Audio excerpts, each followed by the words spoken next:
நேயர்கள் அனைவருக்கும் என்னுடைய முதற்கண் வணக்கங்கள். இன்றைக்கி நம்ம குரு வக்ர நிவர்த்தி பலன்கள் எப்படி இருக்கும் அப்படின்னு பார்க்கலாம்.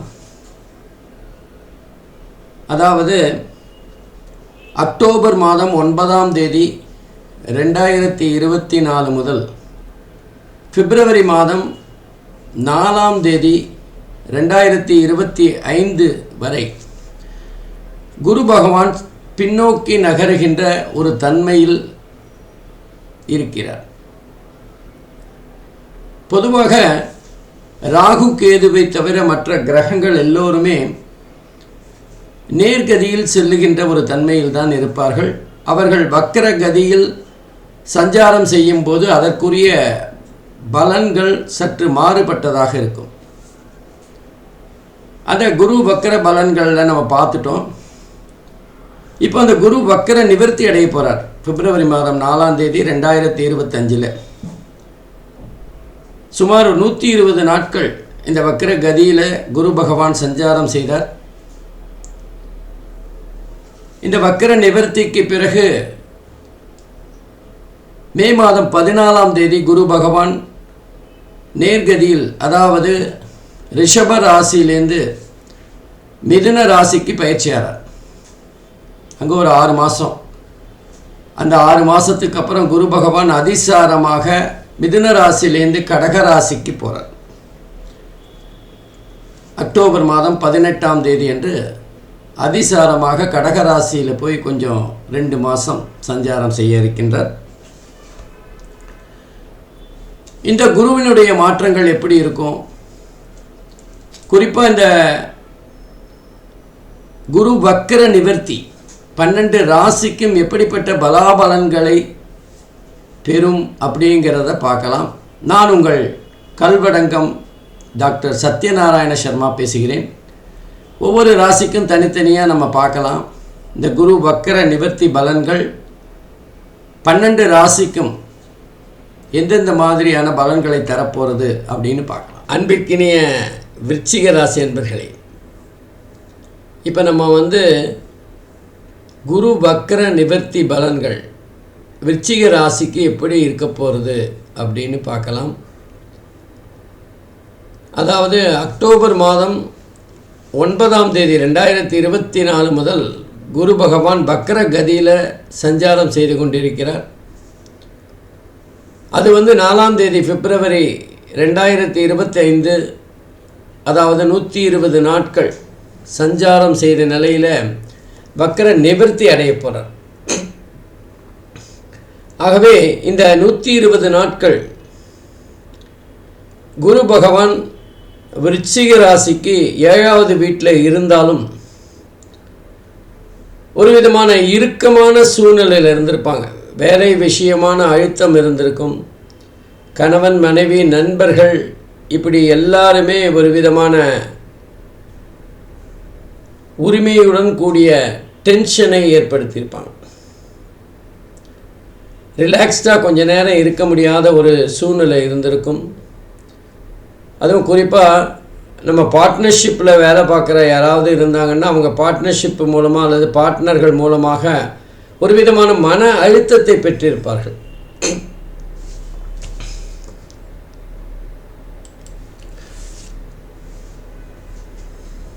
ஆகவே இந்த காலகட்டத்தில் 120 நாட்கள் விருச்சிக ராசிக்காரர்கள் ஒரு விதமான கஷ்டத்தில் தான் இருந்திருப்பாங்க. பாதகமான பலன்களைத்தான் பெற்றிருப்பார்கள், அல்லது சாதகமான பலன்கள் குறைவாக இருந்திருக்கும். ஒவ்வொரு விஷயத்தையும் போராடி போராடி ஜெயிக்கிற மாதிரியான ஒரு சூழ்நிலை இருந்திருக்கும்.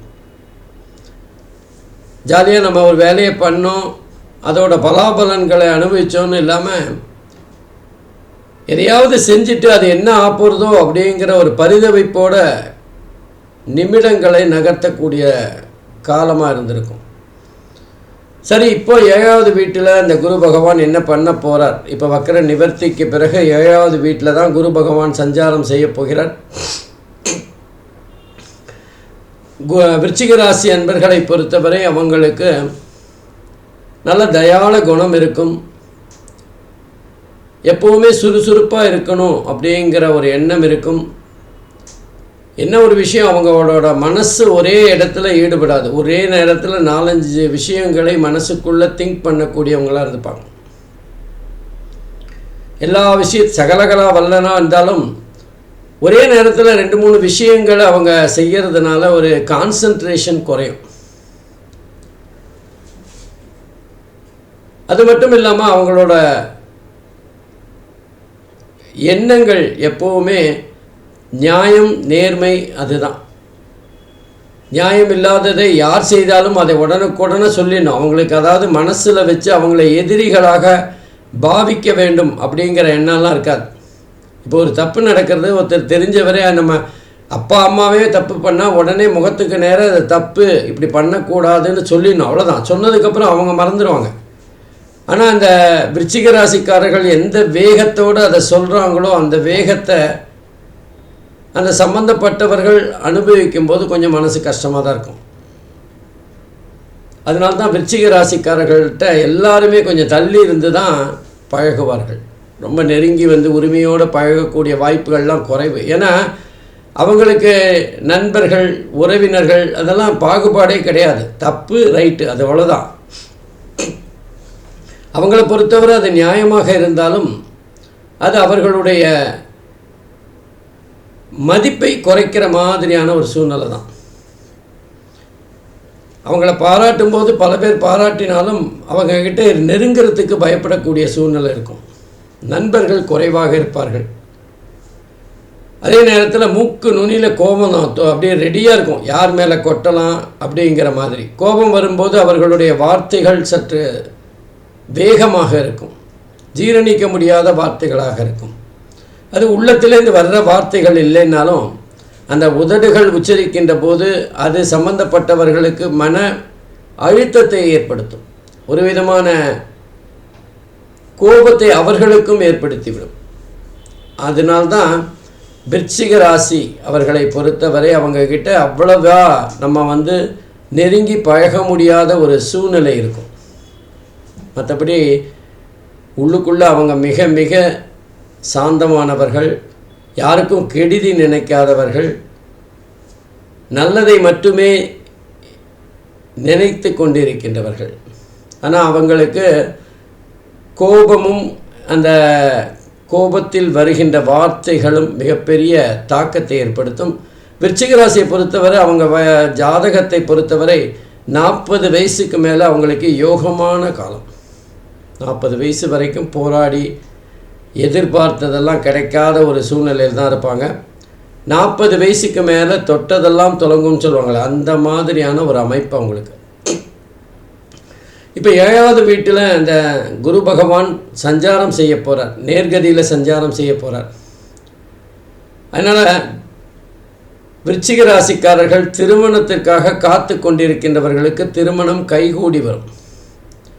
புத்திர பாக்கியம் வேண்டுபவர்களுக்கு புத்திர பாக்கியம் அமைகின்ற ஒரு காலகட்டமாக இருக்கும்.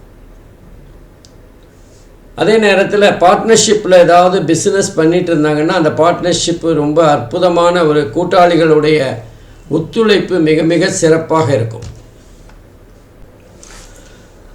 குருவோட இந்த நேர்கதி சஞ்சாரமானது நிறைய சுப பலன்களை விருச்சிக ராசிக்கு தரப்போகிறது, எதிர்பாராத அதிர்ஷ்டங்களை அள்ளி தரப்போகிறது. அவங்களோட தொழில், வியாபாரம் இதிலெல்லாம் நல்ல முன்னேற்றம் இருக்கின்ற காலகட்டமாக இருக்கும். வேலை சம்பந்தமாக நிறைய மாறுதல்களை அனுபவிக்க போகிற காலம். இதுவரைக்கும் முடியாத வேலைகளை வேகமாக முடிக்கின்ற நேரமாக இருக்கும். வாழ்க்கை வேகமாக நகரக்கூடிய காலகட்டம். வேலையில் எதிர்பாராத சந்தோஷம் வரக்கூடிய காலகட்டம். பொதுவாக 7வது வீடு என்பது கணவன், மனைவி மற்றும் நண்பர்கள் பற்றி சொல்லுகின்ற அல்லது கூட்டாளிகள் பற்றி சொல்லுகின்ற ஒரு இடம்.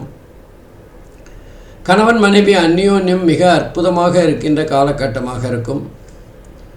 ஒருவருக்கொருவர் உதவி கொள்ளுகின்ற, ஒருவருக்கொருவர் ஒரே எண்ணங்களை பகிர்ந்து கொள்ளுகின்ற காலகட்டமாக இருக்கும். கடந்த காலங்களில் தொட்டதுக்கெல்லாம் கோவப்பட்டவங்க இப்போ எவ்வளோ பெரிய விஷயமாக இருந்தாலும் விட்டு கொடுக்கின்ற தன்மை அதிகரிக்கும். கையில் பணம் அதிகமாக புரளக்கூடிய காலகட்டமாக இருக்கும். அதே நேரத்தில் பிரம்மாண்டமான செலவுகள் வருகின்ற ஒரு காலகட்டமாக இருக்கும். அது அவர்களுக்கு மிக ஏதாவது சொத்து சேர்க்கின்ற ஒரு சூழ்நிலையாக கூட இருக்கலாம்.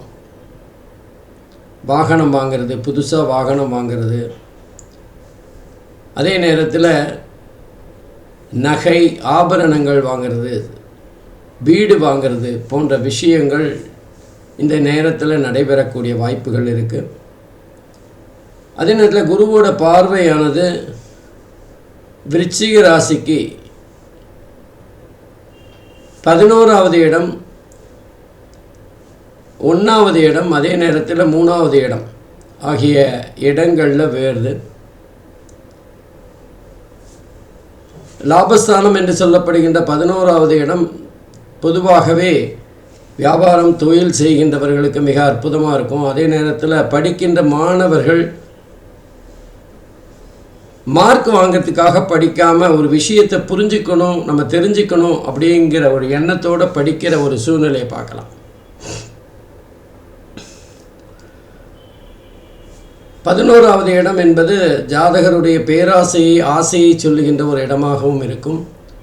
அதனால் ஜாதகர் நம்ம வாழ்க்கையில் இந்த மாதிரி வரணும், இந்த மாதிரி நம்ம சாதிக்கணும் அப்படின்னு நினச்சிட்டு இருந்தால் அதெல்லாம் இப்போ நடைபெறக்கூடிய அல்லது அதற்கான முயற்சிகளை விதையாக போடுகின்ற காலகட்டமாக இருக்கும். அதே நேரத்தில் ஜென்ம ராசியை குரு பகவான் பார்க்குறார். பொதுவாக ஜென்ம ராசியை பார்த்திங்கன்னா குரு பார்க்க அனைத்து தோஷங்களும் விலகும்னு சொல்லுவாங்க. அப்போ ஜாதகர் அந்த விருச்சிக ராசி அன்பர்கள் தன்னம்பிக்கை சற்று அதிகமாக இருக்கின்ற காலகட்டமாக இருக்கும். அவர்களுடைய எண்ணங்கள் எல்லாம் வெற்றி பெறுகின்ற ஒரு காலகட்டமாக இருக்கும். புதிய புதிய முயற்சிகளை மேற்கொள்ளுகின்ற ஒரு நேரமாக இருக்கும். அவர்களுக்கு இதுவரை இருந்த உடல் உபாதைகள் எல்லாம் மறைகின்ற ஒரு காலகட்டமாக இருக்கும். அடுத்தது 3வது வீட்டையும் பார்க்குறார். 3வது வீடுங்கிறது முயற்சி ஸ்தானம். ஆகவே அந்த 3வது வீட்டை குரு பார்க்கறதுனால முயற்சிகள் அதிகரிக்கக்கூடிய காலகட்டமாக இருக்கும். 3வது வீடு தான் கம்யூனிகேஷன் பற்றி சொல்லுகின்ற இடம். அந்த கம்யூனிகேஷன் இதுவரைக்கும் விருச்சிக ராசி அன்பர்கள் பேசினா ஒரு வித பயத்தோடு பழகின்றவர்கள் கூட அவர்கள்ட்ட ஆலோசனை கேட்கிறது அல்லது அவங்கக்கிட்ட ஜாலியாக பேசுகிறது போன்ற விஷயங்கள் மாறுபாடாக நடக்கக்கூடும். 3வது வீடு என்பது வீரியம் பற்றி சொல்லுகின்ற இடம். அதனால் குழந்தை பேருக்காக காத்திருக்கிறவர்களுக்கு குழந்தை பேரு அமைகின்ற ஒரு காலகட்டமாக இருக்கும். அதே 3வது வீடு தான் ஐடி பற்றி சொல்லும், இளைய சகோதரர்கள் பற்றி சொல்லும். இந்த மாதிரி விஷயங்கள் எல்லாமே சிறப்பாக இருக்கின்ற ஒரு காலகட்டமாக அமையும். அப்போது குரு பகவானுடைய விருச்சிக ராசிக்கு 7வது வீடு களத்திரஸ்தானம் என்று சொல்லப்படுகின்ற இடத்தில் சஞ்சாரம் செய்வது என்பது விருச்சிக ராசிக்கு சிறப்பான பலன்களை அள்ளித்தருகின்ற ஒரு காலமாக அமையும். ஆகவே விருச்சிக ராசி அன்பர்கள் இந்த நேரத்தை நம்ம சரியான முறையில் பயன்படுத்திக்கணும். அவர்களுடைய புதிய புதிய முயற்சிகளை இந்த நேரத்தில் பண்ணணும். அதே நேரத்தில் அவங்ககிட்ட இருக்கிற ஒரு பலவீனமானு தெரியாது, ஒரே நேரத்தில் பல விஷயங்களில் ஈடுபடுறதை விட்டுட்டு ஒரே நேரத்தில் ஒரு விஷயத்தில் கான்சன்ட்ரேட் பண்ணாங்கன்னா அவர்களுடைய வெற்றி சாதனையாக மாறுகின்ற ஒரு தன்மை பார்க்கலாம். எனவே விருச்சிக ராசி அன்பர்கள் இந்த குரு பக்ர நிவர்த்தி காலத்தில் ரொம்ப ஹாப்பியாக சந்தோஷமாக நிறைய புதிய விஷயங்களை முயற்சி செய்து அதில் புதிய திட்டங்கள் போட்டு அதை பல வெற்றிகளை பெறுவதற்கு வாய்ப்புகள் அதிகமாக இருக்குது. நல்ல நேரம், அற்புதமான நேரம் அப்படின்னு தான் சொல்லணும். நன்றி, வணக்கம். ஸ்ரீ குபேரன் டிவியை பார்த்தமைக்கு நன்றிகள். மேலும் இது போன்ற தகவல்களை தெரிந்து கொள்ள ஸ்ரீ குபேரன் டிவியை சப்ஸ்கிரைப் செய்யுங்கள். மறக்காமல் பெல் ஐக்கானை கிளிக் செய்யுங்கள்.